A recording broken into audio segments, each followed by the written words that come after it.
ଆଜି ମତେ କହିଥିଲ ଏକା ବେଳେ ଯିବା ଏକା ବେଳେ ରହିବା, ମତେ ଭଗବାନ ଆଗ ନେଇ ଯାଉଛନ୍ତି, ତମକୁ ପଛେ ନେବେ।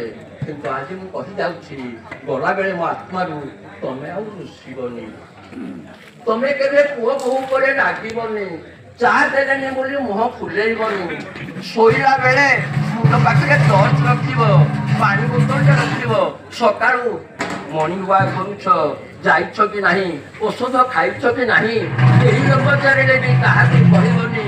ମୋତେ ତ ଖୋଜିବ, କିନ୍ତୁ ଖୋଜିଲା ବେଳେ ବି ମୁଁ ତମ ପାଖରେ ନଥିବି। ତେଣୁ ଆଜିଠୁ ମୁଁ ତମକୁ ତା ଆତ୍ମା କହୁଛି, ତା ସ୍ୱାମୀକୁ, ଆଜିଠୁ ତମେ ମନେ ରଖିବ, ତମେ ଭଗବତ ଚିନ୍ତା କରିବ, କାହାରି ଉପରେ ଅନିଷ୍ଟ ଚିନ୍ତା କରିବନି। ନିଜ ପାଖରେ ଗଲା ରାତିରେ ଶୋଇଲା ବେଳେ ଟର୍ଚ୍ଚଟିଏ ରଖିବ, ବାଡ଼ିଟିଏ ରଖିବ, ପାଣି ବୋତଲଟିଏ ରଖିବ, କେହି ନଦେଲେ ବି କିଛି କାହାକୁ କହିବନି, ବାହାରେ ମନ କେବେ ପ୍ରକାଶ କରିବନି। ତେଣୁ ମୋ ମତରେ ଯଦି ଜଣେ ସ୍ତ୍ରୀ ମରିଗଲା ପରେ ବି ତାକୁ ଯଦି ସ୍ୱାମୀ ପାଇଁ ଚିନ୍ତା କରିବାକୁ ପଡ଼ନ୍ତା, ସେ ନିଶ୍ଚୟ ଚିନ୍ତା କରନ୍ତା।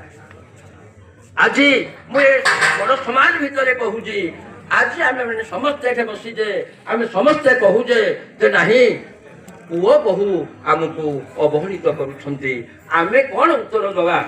ମୁଁ ଯୋଉ ଦିଟା ଶିକ୍ଷିତ ବୋହୂ ଆଉ ଶିକ୍ଷିତ ପୁଅ ବିଷୟରେ ଧାଡ଼ିଏ ଧାଡ଼ିଏ କହୁଛି।